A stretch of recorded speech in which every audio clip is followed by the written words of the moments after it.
Welcome back to another edition of the Sleepy Time Red Book reading. This time we're on Chapter 5 of the Lord of the Rings by Frodo Baggins. And I'm going to tuck you in, so take a deep breath.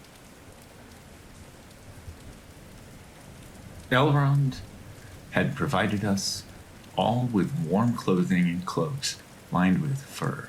Such items came in quite useful during the earlier part of our travels. I do not recall much about the first days out from Rivendell, except that they were cold and quite miserable. We were cautious not to use fire except when absolutely necessary, for we dare not risk being spotted by the spies of the enemy by foot or wing. We headed south along the western knees of the Misty Mountains. The lands were rough and cheerless, through which we trod and stumbled. Progress was slow and the wind was unkind, but after a fortnight the weather to the south turned gentler. We made camp, and it seemed to Aragorn that the stillness was not altogether a good sign, for even the birds did not sing, nor could any other creature be found. We felt that we were being watched. Black crows flew overhead, Crebain, they were called, which were native to Dunland, and Fangorn near Isengard, the dwelling of Saruman. They were quite out of their own land, and we felt that they had been sent and not strayed. For 2 days we marched on across to the east side of the Misty Mountains, over the pass of Caradhras. The climb up the mountain was difficult enough, but the sky appeared strange. We were besieged with a great snowfall, even at heights too low for such things. The winds blew and creaked fell cries on the air. Great rocks fell near us, and there was a little shelter to be found. Gandalf gave us all a ration of Elrond's liquor called Miraver. Our limbs were warmed for a while, but the storm's cold promised to be the death of us. We camped, and by the light of morning we saw great heaps of white snow before us. Even the path we had made during the climb was entirely lost in the drifts of the 2 men and the elf. It was Legolas who was so light of foot that it was scant shoes hardly made a dent in the snow beneath him. As he walked with us 3, we found our way again for Caradhras. The great Red Horn Mountain had entirely defeated us. We could not stay on the mountain another night. As we descended into the great slopes, the cold wind blew behind us until at last we had made camp near the bottom. Whether by cold or beast, it no longer mattered how death might take us. So we dared a fire. Points of light in pairs peered at us like eyes through the dark from all directions. No ordinary wolves were these, for they were the fierce wargs of J.R.R, sent to destroy us. Saruman had truly been in fair league with Sauron. Might have, by Palantir, told the Dark Lord of our journey, but the White Wizard and himself was the architect of our horrors, for Sauron might have already found us had he known his ring and its bearer were in the company.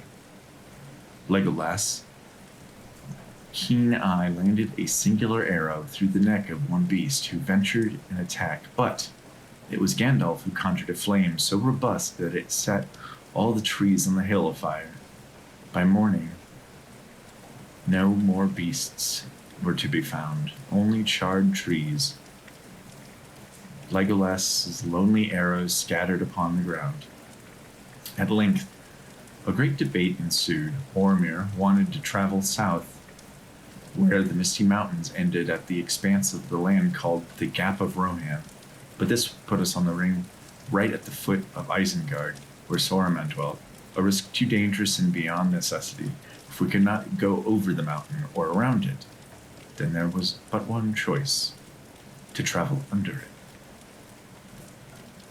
Glóin had once spoken of a menace awakened in the minds of Moria, and the very name filled us all with dread. It was Gandalf who found but one dim hope in all this, that the enemy would at least expect this road to be taken. There was at least a chance. and our only one, that we would enter there and come out again. For Gimli, the thought of finding his cousin Balin was worth daring the dark detour.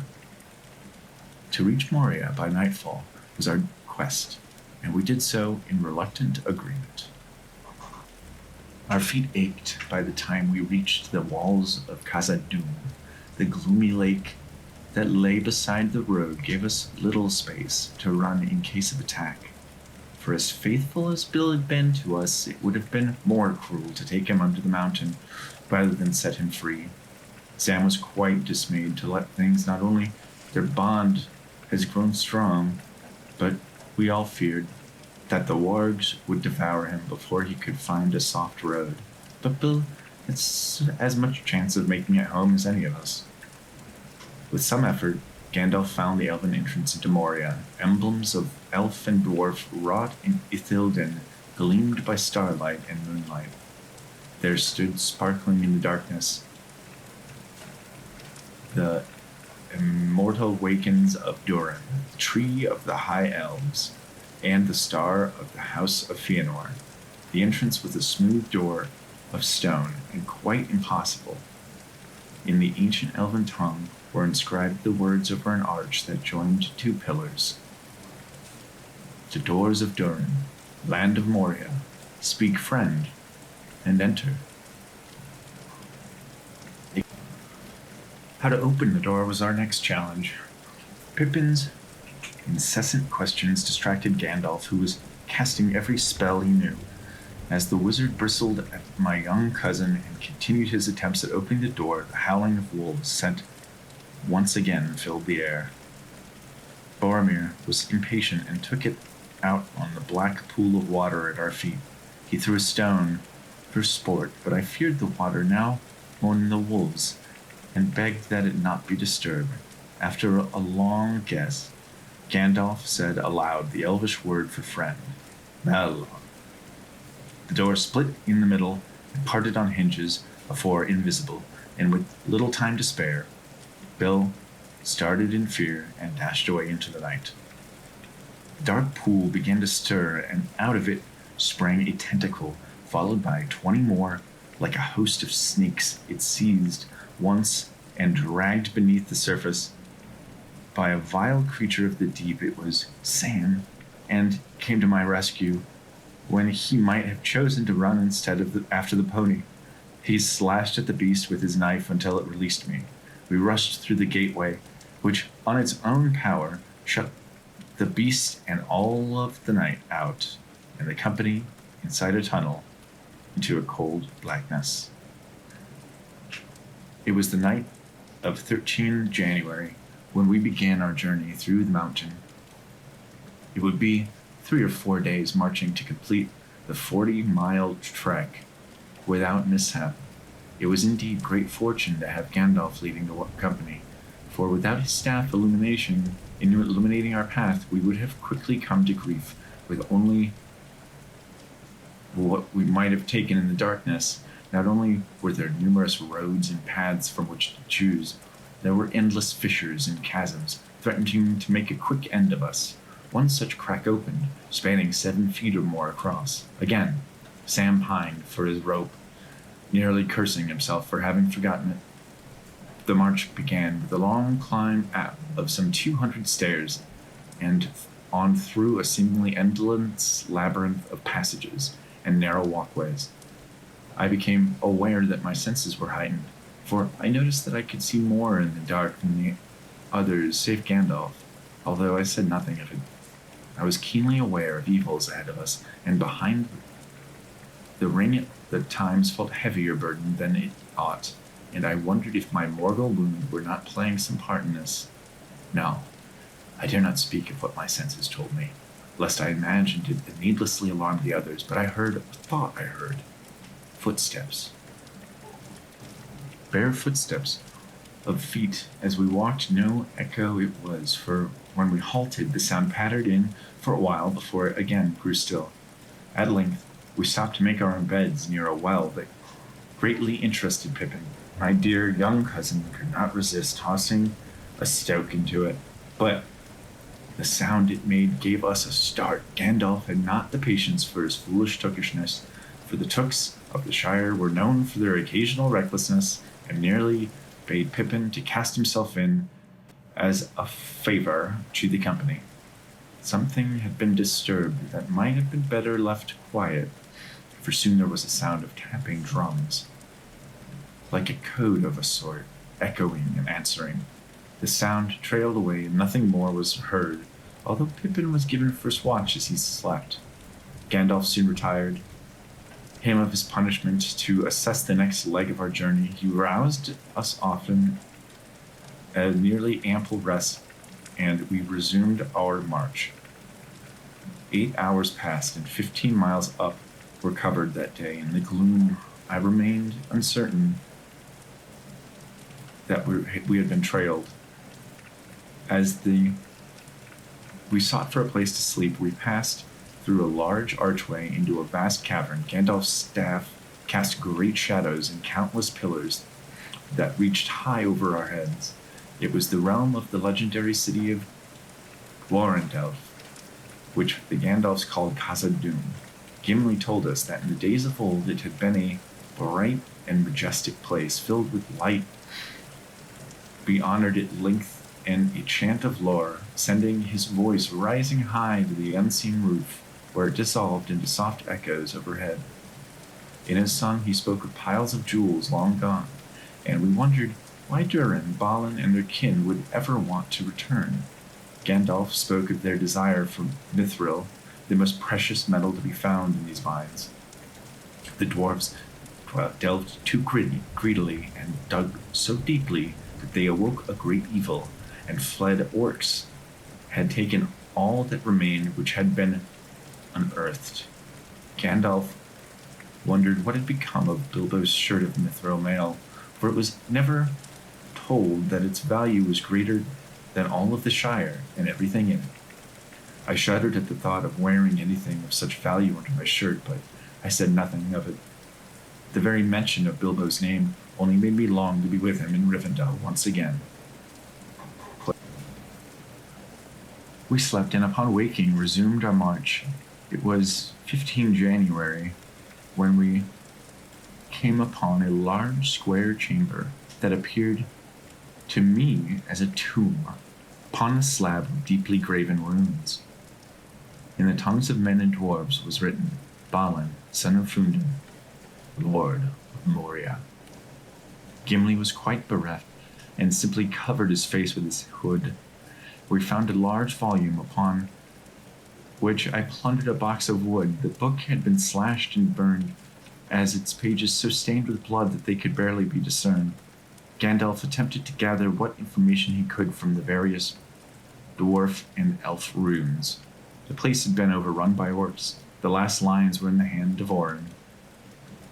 Day, being the 10th of November, Balin, Lord of Moria, fell in Dimril Dale. He went alone to look in Mirror. An orc shot him from behind a stone. We cannot get out. We cannot get out. They have taken the bridge and the second hall. The pool is up at the west gate. The watcher in the water took Owen. We cannot get out. The end comes. Drums. Drums in the deep. They are coming. There, the handwriting ended. Suddenly, great drums shook the stone walls. Horns and cries rang out, and many feet in great haste could be heard. Gandalf stole a glance and announced that orcs were approaching, and perhaps a large cave troll. Boromir threw himself against the wooden door and wedged it as best he could with stray, broken axe blades.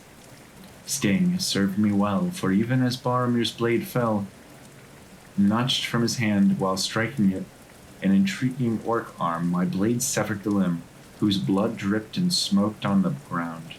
The door was broken, and orcs streamed in towards us. How many there were could not be told, but they were dismayed by our unyielding defenses. After only 13 were felled, they fled and left us unharmed. But there was more. A large orc captain appeared with his followers, Clustering about him, he bore a vicious spear. The spear was hurled directly at me, pinning my right side against the wall. Sam hacked at the spear until it broke, during which time I saw it like a flash of fire, and Durrell coming down the orc helm.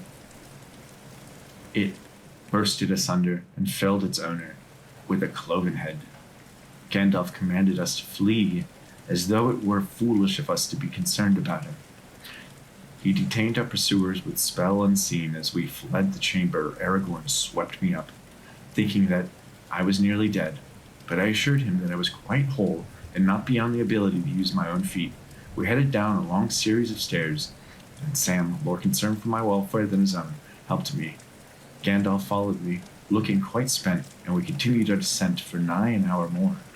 At the bottom, there was no sign of pursuit, but the walls flickered with fire, and the air became hot and stifling. We raced for the bridge that spanned a great chasm, the bottom of which could not be seen, if it existed at all. The drums pounded with renewed vigor, and hundreds of orcs with swords and spears and scimitars swarmed behind the fire. There, 2 cave trolls with them, and Legolas took aim with his bow. Before he shot, the arrow fell to the ground, unused, as he cried out in despair that a Balrog had come. Gimli, who knew that this was Durin's bane, and his vast riddle of Elrond's counsel was solved at last. The narrow bridge could only accommodate us in single file. Gandalf, last in line, stopped and faced his new foe in the middle of the span, wielding his staff, and demanding the demon was as much like a beast as it was like a man, and yet not at all like either. He was many times taller than any of the big people. With him a torso of shadow, a great furnace kindled. From its very nostrils fire streamed forth. Wielding a sword and a whip of flame, he tried to cross the bridge, but Gandalf commanded it not to pass. His sword was met by Glamdring's glittering white blade and shattered the demon's weapon into thousands of molten fragments of red sparks. Gandalf challenged the bane of Durin with his lame of another lore, splintering his staff as he smote the beast whilst casting a spell of protection. The Balrog's wing filled the hall as it stepped forth, but the bridge gave under its cloven hoof. The beast plunged and vanished, but from the dark, bottomless chasm, the throngs of its whip appeared and curled about the wizard's knees, dragging him into the brink. Gandalf gasped in vain at the smooth stone and dust beneath him. He stumbled and fell into the abyss. Aragorn bade us again to flee, and we followed him into the great stair, through a large hall, and eventually felt the sun and wind on our faces. We did not stop until we were far out of bowshot of last. We rested and found ourselves wholly overcome with grief.